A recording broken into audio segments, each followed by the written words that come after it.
दोस्तों, मेरी बहनों और मेरे भाइयों, 10 मुहर्रमुल हराम की फ़जीलत मैंने पहले भी आपको बताई है। इसकी बहुत ही ज़्यादा फ़जीलत है और इसमें कसरत के साथ अल्लाह पाक तौबा और दुआएं को कबूल फरमाते हैं। बहुत ज़्यादा वाक़यात इसके मैंने आपके सामने बयान भी किए हैं। आज हमारे यहाँ देख लें कि हर बंदे की कोई न कोई हाजत, कोई ज़रूरत ज़रूर होती है।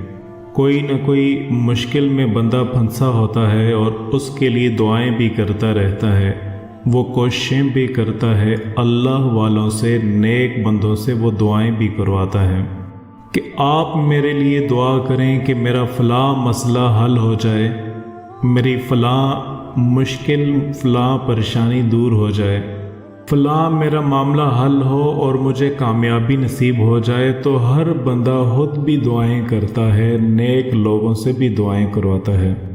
तो 10 मुहर्रमुल हराम के इस मुबारक दिन में, इस दिन में आज मैं आपको एक ऐसा अमल, एक ऐसा वजीफ़ा बता रहा हूँ जिसकी बरकत से अल्लाह पाक आपकी बड़ी से बड़ी परेशानी को दूर कर देंगे। बड़े से बड़ा अगर कोई मसला अटका हुआ है तो आप हलूस के साथ ये अमल करके, ये वजीफ़ा करके अल्लाह से दुआ मांगेंगे, अल्लाह आपकी उस हाजत को ज़रूर पूरा फरमाएंगे। अब ये वजीफ़ा तमाम मेरी बहनें, मेरे भाई तवज्जो के साथ सुन लें। ये करना आपने 10 मुहर्रमुल हराम को है। इसका जो टाइम है वो है इशराक की नमाज से ले कर के नमाज ज़ोहर तक। इससे पहले पहले ये पहला मरहला है।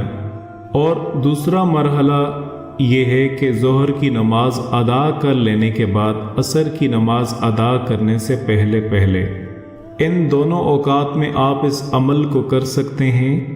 सबसे पहली बात यह है कि आपकी जो हाजत है उसको आप अपने जहन में रख के पढ़ें। पूरा तसव्वुर, पूरा माइंड आपका उसी की तरफ हो और आपने 2 रकात नमाज नफल की नीयत बांधनी है और सूरतुल फातिहा के बाद 31 मरतबा सूरत इखलास आपने पढ़ लेनी है। और इसी तरह दूसरी रकात के अंदर भी सूरत फातिहा के बाद 31 मरतबा सूरत इखलास पढ़कर 2 रकात नमाज नफल आप मुकम्मल करें और बग़ैर किसी वक्फे के फिर 2 रकात इसी तरतीब से पढ़ें। 4 रकात नमाज नफल इस तरतीब से पढ़कर आप सल्लल्लाहु अलैहि वसल्लम पर दुरूद व सलाम का हदिया पेश कर दें। कम से कम 11 दफ़ा दुरूद इब्राहिमी पढ़ दें, या फिर इससे ज़्यादा पढ़ना चाहें तब भी आप पढ़ सकते हैं, कोई इसकी ममानियत नहीं है। लेकिन कम से कम 11 मरतबा दुरूद इब्राहिमी पढ़कर अपनी उस हाजत के लिए अल्लाह की बारगाह से दुआ मांगें। इंशाअल्लाह आपकी ये दुआ ज़रूर पूरी होगी। वो अल्लाह की मर्ज़ी है, उसी वक्त पूरा कर दे या चंद दिनों के बाद या चंद महीनों के बाद वो कर दे। जैसे ही आपका ये अमल मुकम्मल होगा, आपको दुआ की कबूलियत के असरात और उसकी इनामात खुद नज़र आने शुरू हो जाएंगे। वो अल्लाह आपको बता देंगे, रहनुमाई कर देंगे, ख्वाब में इशारा मिल जाएगा या और किसी तरीके से आपको इशारा और असरात मिल जाएंगे कि ये हाजत अब पूरी हो रही है। तो पूरे यकीन के साथ ये अमल करें। और एक बात यहाँ नोट कर लें कि ये वजीफ़ा आप इसके अलावा भी जब कभी मुश्किल आ जाए, परेशानी आ जाए, मुसीबत आ जाए तो इसके अलावा भी आप कर सकते हैं। लाजमी नहीं कि इसी दिन आप ये अमल करें। मुश्किलात तो हर वक्त इंसान को आती रहती हैं। अल्लाह तो हर वक्त इंसान की सुनते हैं, हर वक्त दुआएं कबूल करते हैं। इसके अलावा भी जब कभी मुश्किल आए तो आप ये अमल ज़रूर करें। क्यों? क्योंकि वो मालिक और वो हालिक हम सब से ये हर वक्त कह रहा होता है, अदूनी तुम मुझे पुकारो, उदूनी तुम मुझे पुकारो। इलामा कुर्तुबी रहमतुल्लाह अलैह ने लिखा है इस आयत के ज़ैल में कि वो अल्लाह तबारक व तआला जब कह रहा है कि तुम मुझे पुकारो, वो तुम्हारी पुकार को कबूल करना चाहता है, वो तुम्हारी दुआ को कबूल करना चाहता है।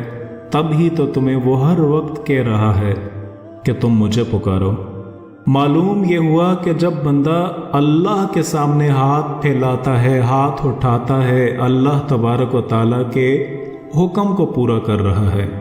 क्यों हाथ फैला रहा है? इसलिए कि अल्लाह ने हुक्म दिया है, इसलिए हाथ फैला रहा हूँ। फरमाया जब अल्लाह के इस हुक्म को पूरा करेगा, अल्लाह पाक इसकी मुराद को भी ज़रूर पूरा करेंगे। इसलिए कि इसने अल्लाह के हुक्म को पूरा किया, अल्लाह इसकी मुराद को पूरा फरमाएंगे।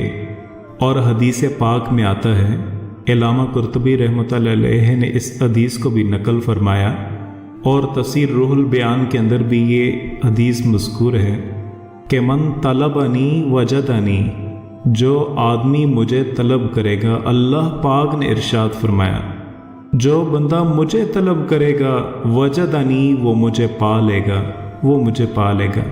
मैं उसे मिल जाऊंगा, मैं उसे हासिल हो जाऊंगा, मैं उसकी मंजिल हूँ, मैं उसकी मुराद हूँ, मैं उसका मकसूद हूँ, वो मुझे पुकारे।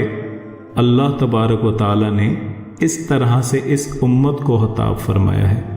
इरशाद फरमाया इन्नल्लज़ीना यस्तगफिरूना अन इबादती सयदखुलून जन्नत दाखिलीन।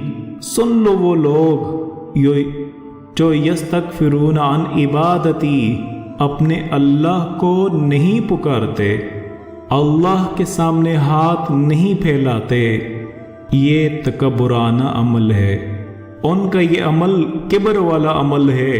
सयदखुलून जहन्नम दाखिलीन, अल्लाह पाक ऐसे लोगों को जलील करके जहन्नम में दाखिल करेगा जो अल्लाह के सामने हाथ नहीं फैलाते।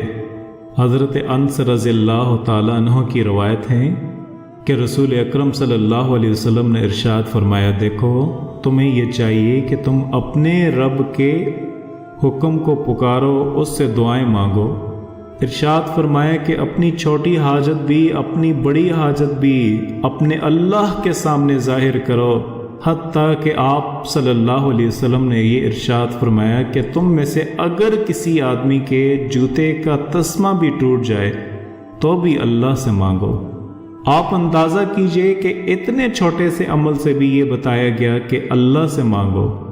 एक रवायत में आता है कि अगर आप सवारी पर सवार हैं और आपके हाथ में, पहले ज़मानों पर सवारियाँ जो हुआ करती थीं वो घोड़ा, गधा, ऊँट, खच्चर, ये सवारी हुआ करती थीं। इरशाद फरमाया उस सवारी का चाबक आपके हाथ में है जिसके ज़रिए आप उस सवारी को हाँक रहे हैं।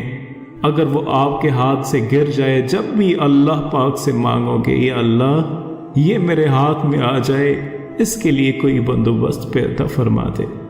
ये कोई ज़रूरी नहीं है अल्लाह पाक ऐसे मौके पर आसमान से फरिश्ता उतारेगा जो आकर हमें चाबक भी उठा के दे देगा, या जो हमारा जूता हुआ जो तस्मा है उसको दुरुस्त कर देगा। नहीं, मुराद ये है कि अगर किसी बंदे ने उस मौके पर आपके साथ तावन किया, मदद की, वो अल्लाह की तरफ से भेजा हुआ है, अल्लाह का परस्तादा है। आपको किसी इंसान से भी अगर ज़रूरत पड़ती है, इरशाद फरमाया पहले बराह रास्त अल्लाह से मांगो। तो इसलिए मेरे दोस्तों, मेरी बहनों और मेरे भाइयों, आज के दिन गनीमत जानते हुए क्या मालूम ये हमारी ज़िंदगी में फिर आ सके या ना आ सके, अफसोस न करते रहें। तो अल्लाह को फ़ौरन हम जो अमल बताया है वो करके अल्लाह से मांगें। जो अपनी ख्वाहिशात हैं, जो ज़रूरतें हैं, जो परेशानियां हैं, जो मुसीबतें हैं, हर इंसान बेहतर जानता है इस वक्त उसकी क्या मुसीबत है। इस अमल को करके अल्लाह से अपनी मुसीबतों परेशानियों के लिए दुआएं मांगें। अल्लाह पाक मुझे भी और आप तमाम मुसलमानों को जो इस दुनिया में परेशान हैं, अल्लाह पाक तमाम की मुसीबतों को दूर फरमाए और उनकी हाजतों को अल्लाह पाक कबूल फरमाए। आमीन या रब्बुल आलमीन।